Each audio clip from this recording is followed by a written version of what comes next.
Hey guys good morning. आज चाहिँ फेरि गुड मर्निङ भइसक्यो। यो चाहिँ हाम्रो मिकु दिदी हेर्नु न स्कुलको लागि अब यहाँ माम खाना बस्नु भएको छ।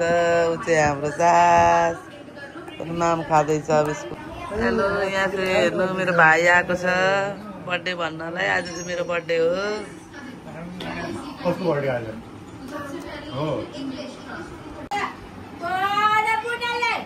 हाम्रो बुनुको यहाँ हेर्नु है थोपडा कस्तो छ हेर्नु है। गाली त गर्नै हुँदैन हाम्रो बुनियालाई।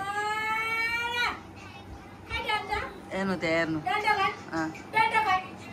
हाई गाइस, आज चाहिँ हामी आएको छौँ हाम्रो विकास बाबु इन्गेजमेन्टमा। हेर्नुहोस् है, अब रेडीहरू अब सबै भइसकेर हामी यहाँ होटलमा पनि आइपुगिसक्यौँ।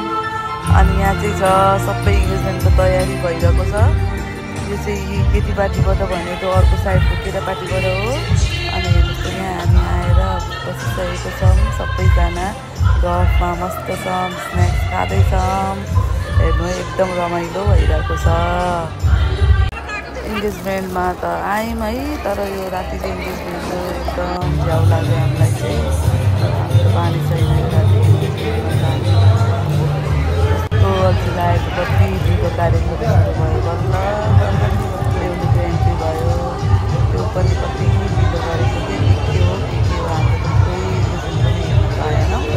अनि हाम्रो फेरि बच्चा है 6 जना बच्चा लिएर गएको। एकदम गाह्रो भयो हामीलाई चाहिँ।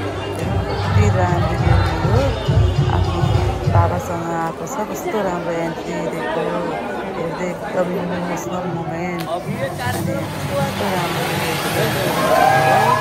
साह्रै हँसीले अनि राम्रो बेहुली रहेछन्। हाम्रो विकास बाबुलाई धेरै धेरै धेरै बधाई छ। अनि हामीले चाहिँ एकछिन उनीहरूको यो हेऱ्यौँ सेरोमनी। अनि त्यसपछि हामी चाहिँ फटाफट खाना थाल्यौँ।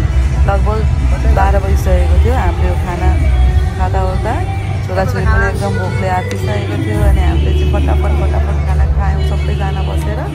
खाना एकदम मिठो थियो।